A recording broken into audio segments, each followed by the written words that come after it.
تو چاہے میں اس کی ٹرانسلیشن نہیں بھی لکھ رہی ہوتی ہوں، مجھے موسٹ آف دا ٹائم یہ بہت اچھا لگتا ہے جب آپ لوگ اس پہ مجھے رسپانس کرتی ہیں کہ آپ کو عربی کا ٹائٹل سمجھ آنے لگ جاتا ہے، اور it's a big accomplishment, at least میرے لیے بہت خوشی کا موقع ہوتا ہے کہ کوئی میری اسٹوڈنٹ مجھے یہ کہتی ہے کہ وقت کے ساتھ ساتھ اب ہم عربی کے ٹائٹلس کو سمجھ سکتے ہیں۔ اللہ تعالیٰ علم میں برکت دے، اس علم کو عمل کے قابل بنائے اور پھر اس میں قبولیت عطا کرے۔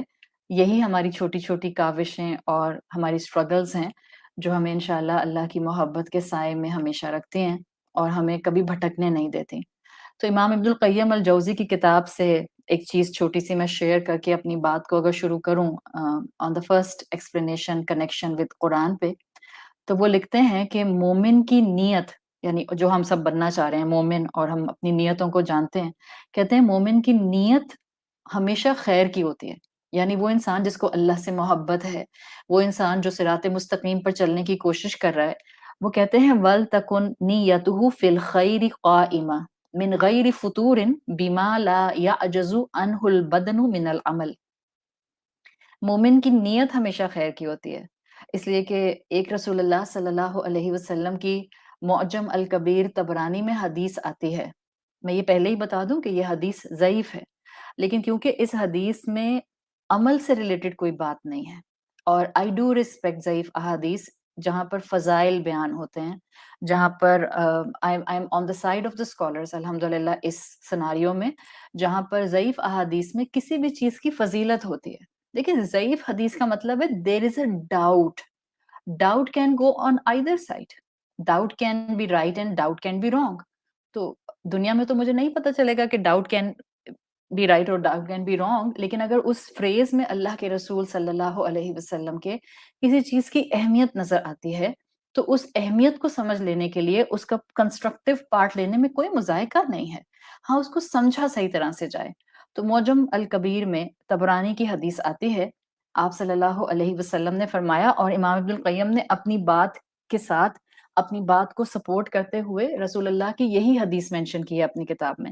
کہتے ہیں اللہ کے رسول صلی اللہ علیہ وسلم نے فرمایا نیت المؤمن خیر من عملہ۔ بہت بڑی بات ہے، اللہ کے رسول کہتے ہیں کہ مومن کی نیت اس کے عمل سے بڑی ہوتی ہے، یعنی مومن کی نیت کا ویٹیج بہت ہوتا ہے۔ Let the intention of a person always be to do good, یہ والا اس میں پوائنٹ آتا ہے۔ مطلب کیا ہے، چاہے میں صلاحیت نہیں رکھتی ایک کام کرنے کی لیکن میں نیت پھر بھی کر لیتی ہوں۔ مثال کے طور پر میں نیت کر لیتی ہوں کہ میں ایک مسجد بنواؤں گی، چاہے اس وقت میری جیب میں اتنے پیسے نہیں ہیں، لیکن میں نے نیت کر لی، and it's such a profound wording, it's such a profound sentence جو آپ کو ہمیشہ فارورڈ لکنگ رکھتا ہے۔ آپ نے نیت کر لی کہ اللہ میں چاہتی ہوں میں مسجد بناؤں پوری، اللہ میں چاہتی ہوں میں دنیا سے چلی جاؤں بٹ وہ مسجد آپ کی اذان سے گونجتی رہے، اور اس مسجد کی ایک ایک اینٹ میں میرا رزق حلال کا پیسہ لگا ہوا ہو۔ تو چاہے اس وقت میری جیب میں 1 کروڑ بھی نہیں ہے، لیکن میں نے نیت کر لی کہ اللہ مجھے 10 کروڑ کی مسجد بنانی ہے، تو یہی چیز ہے جو اللہ کے رسول صلی اللہ علیہ وسلم کہہ رہے ہیں نیت المؤمن خیر من عملہ، یعنی آپ نے ایک انسینٹیو دیا ہے کہ اچھی نیتوں کو ڈیولپ کرنا شروع کر دو، چاہے ابھی عمل کی تمہارے اندر ایبلٹی نہ بھی ہو۔ رب پر توکل کرتے ہوئے مومن بظاہر امپاسبل نیکیوں کے لیے بھی نیت کر لیتا ہے۔ ہو سکتا ہے آپ سب بہنیں اس وقت، این ممکن ہے آپ سب بہنیں اس وقت جو ہیں وہ ایک مسلمان عورت والے اٹائر میں نہ ہوتی ہوں، این ممکن ہے، کوئی ایسی بات نہیں ہے، بالکل پاسبلٹی ہے۔ ہم سب انسان ہیں، ہم سب الگ الگ سرکمسٹانسز کو فیس کرتے ہیں، ہم سب جو ہیں وہ الگ الگ فیملی بیک گراؤنڈس کے ساتھ ہوتے ہیں، ہمارا الگ الگ ایکسپوجر ہوتا ہے، اٹس اوکے، کوئی ایسی بات نہیں ہے۔ As long as you are connected with Quran it's a blessing, اس لیے کہ جو انسان قرآن سے جڑا رہتا ہے ہمیشہ چانسز ہوتے ہیں کہ اللہ اس کو اس کی موت سے پہلے ایمان کی طاقت ایسی ضرور دے گا کہ انشاءاللہ وہ جب اللہ کے ہاں پہنچے گا تو اللہ اس سے راضی ہوگا اور وہ اپنے انجام سے راضی ہوگا۔ تو نہ کبھی اپنے سے نا امید ہو، نہ کبھی اپنے آس پاس والوں سے نا امید ہو۔ تو بات اتنی سی ہے کہ اگر بینگ اے مسلمان عورتیں اس وقت ہمیں لگتا ہے کہ ابھی تو میں چادر بھی نہیں اوڑھتی، بٹ آپ اس بات کو سنتے ہوئے اللہ کے رسول صلی اللہ علیہ وسلم کی بات کو سنتے ہوئے کسی نیکی کا ابھی ارادہ کر لیں، شیطان کہے گا ایسی نیکی کا ارادہ کرنے کی کیا ضرورت ہے جو تم کر نہیں سکتی؟ کس نے کہا کہ آپ نہیں کر سکتی؟ آپ نے کل دیکھیے، آپ اپنا پوٹینشیل جانتی ہیں، آپ کو کیا معلوم ہے آپ کتنا اسٹرگل کر سکتی ہیں، یا آپ کا رب جانتا ہے آپ کو؟ تو اس وقت اگر اتنا بھی ارادہ کر لیا اللہ مجھے ویسا بنا دے جیسا کہ ایک مسلمان عورت سے آپ ایکسپیکٹ کرتے ہیں، بھول جائیں مولوی کیا کہتا ہے، یہ والا فقہ کیا کہتا ہے، وہ والا اسکالر کیا کہتا ہے، وہ والا شیخ کیا کہتا ہے، وہ والا استاد کیا کہتا ہے، وہ والی تفسیر کیا کہتی ہے، forget everything. آسک اللہ، اللہ مجھے ویسا بنا دے، میرا اٹائر، میرا اخلاق، میری اعلیٰ ظرفی، میرے رول ایلوکیشنز، میری طبیعت، میری نیچر، میری پرسنالٹی، میرا اٹھنا بیٹھنا، میرا پروفیشنل لائن کے اندر اپنے لیے جو ہے وہ جابس اور بزنسز کو اویل کرنا، وہ سب ویسا بنا دے اللہ تعالیٰ جیسا آپ پسند کرتے ہیں۔ آپ کی نیت خیر کی ہو جائے گی، اور کیسے ہو سکتا ہے کہ اللہ پر آپ کو اتنا توکل ہو اور اللہ آپ کو برکت عطا نہ کرے؟ یہ وہ کنیکشن ہے جو قرآن ہمیں دیتا ہے، اور یہ وہ کنیکشن ہے جو اللہ کے نیک بندے اپنی زندگی میں ہمیشہ تھام کر رہتے ہیں۔ جتنا آپ کا یہ ایسپیکٹ مضبوط ہوگا، اتنا آپ کو اپنی زندگی میں برکت کا پہلو ہر دن نظر آئے گا۔ اس لیے کہ نیت اچھی ہے نا، اچھی نیتوں کے ساتھ اللہ تعالیٰ آپ پر برکتوں کے دروازے کھول دیتے ہیں۔ نیتیں اچھی رکھیں، نیت اچھی ہوتی ہے آٹومیٹیکلی انسان اس نیت کی حفاظت میں عمل اچھا کرتا ہے، اور پھر اس کے بدلے میں اللہ اس کو خوب عطا کرتا ہے۔ اور صرف کہنے کی حد تک نہیں ہوتا یہ مومن کی بات ہو رہی ہے، دیٹس کوائٹ انڈرسٹوڈ۔ ہم اسٹیرک کے ساتھ ہی بات کرتے ہیں، اور الحمدللہ اب آپ کو اسٹیرک لینگویج کا بھی سمجھ آ گیا ہے۔ میں یہ نہیں کہہ رہی کہ میری نیت تو بہت اچھی ہو کہ میں حج پر جاؤں گی اور ساری رات نعوذ باللہ نعوذ باللہ سینما ہال کے اندر گزاری جا رہی ہے، یا نیت تو یہ ہے کہ میں نے اس عید اللہ کی کوئی نافرمانی نہیں کرنی ہے، لیکن وہ ہر لیٹسٹ آنے والی مووی، چاہے وہ ہالی ووڈ کی ہو یا بالی ووڈ کی ہو یا لالی ووڈ کی ہو، اس کے ٹکٹس لے لے کے جو ہیں وہ ہم نے جمع کیے ہیں، اور ہم پلان کر رہے ہیں فیملی کے ساتھ کہ ہم نے وہاں جانا ہے۔ It's not like just filling the نیا portion of my mind with the wordings, نہیں، ایسی کوئی بات نہیں ہے۔ It has a big asterisk. جب ہم کہتے ہیں نیت، تو صرف کہنے کی حد تک بات نہیں ہوتی ہے، وہ مومن ہے، اور مومن جو کہتا ہے وہ کرتا ہے۔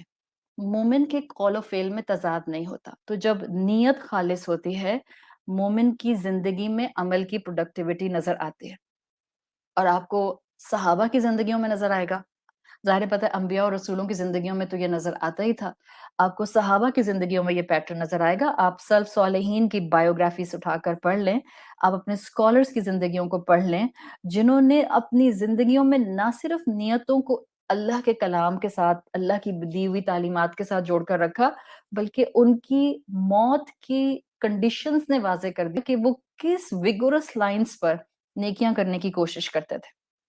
کتنے بایوگرافیز کو پڑھتے ہوئے آپ کو اپنے بزرگوں کی، اپنے نیک لوگوں کی، تابعین کی، تبع تابعین کی، ان کی زندگیوں میں جب آپ ان کے موت کا وقت پڑھتے ہیں، specifically the time when they were at their deathbed, majority وہ لوگ ہوتے تھے جو کانسٹینٹلی اس موقع پر بھی، جب انسان کو کبھی اپنی کوئی جائیداد یاد آ رہی ہوتی ہے، کبھی کوئی بچہ یاد آ رہا ہوتا ہے، کبھی جو ہے وہ کوئی میڈیسن یاد آ رہی ہوتی ہے، کبھی انسان کو جو ہے وہ اپنی کوئی بات یاد آ رہی ہوتی ہے کہ جی اس کو یہ بتا دوں اور اس کو یہ بتا دوں۔ اللہ کے ان نیک بندوں کو اس وقت بھی اپنے ورد کی فکر ہوتی تھی، ورد لائک دیئر ڈیلی اذکار، جو وہ ڈیلی اذکار اپنی زبان سے کیا کرتے تھے۔ ان کو ہوتا تھا کہ بس میں رب سے اس وقت دعائیں مانگ لوں، وہ آیتیں جو ان کو یاد ہوتی تھیں، اپنے ڈیتھ بیڈ پر وہ یہ دعائیں پڑھا کرتے تھے۔ یہ اللہ نے انسانوں کے اندر ایک بہترین صلاحیت رکھی ہے کہ انسان چاہے تو اپنے آپ کو ایک بہترین مخلوق کے طور پر ہر لمحے پریزنٹ کر سکتا ہے۔ موت کی اہمیت کا جس کو اندازہ ہو جائے، وہ اپنی زندگی میں قرآن سے ڈسکنیکٹڈ رہ نہیں سکتا، اور جس کو قرآن سے ڈسکنیکٹڈ آپ دیکھیں، یا اگر آپ کو لگے کہ آپ اپنی زندگی کے کسی پیچ میں قرآن سے ڈسکنیکٹڈ ہیں، سمپل فلسفی، آپ اپنی موت کو بھولی ہوئی ہیں، اور اگر کمپلیٹلی نہیں بھولی ہیں تو ٹو سرٹن ایکسٹینٹ بھول گئی ہیں۔ ورنہ جس کو موت کا وقت یاد رہتا ہے، وہ اپنی بک آف ڈیڈز کو بھرنے کی نیکیوں سے پوری کوشش کرتا ہے۔ تو جب ان نیک لوگوں کے معاملات ڈیتھ بیڈز تک آتے تھے، اس موقع پر یہ اتنی اللہ کی عبادت اور جو ذکر اور جو دعا کر سکتے تھے، وگورسلی کیا کرتے تھے، اور آخری اعمال میں ان کا یہ کرنا کیا واضح کرتا تھا، بیکاز ان کو پتا ہوتا تھا کہ بک آف ڈیڈ بند ہونے جا رہی ہے۔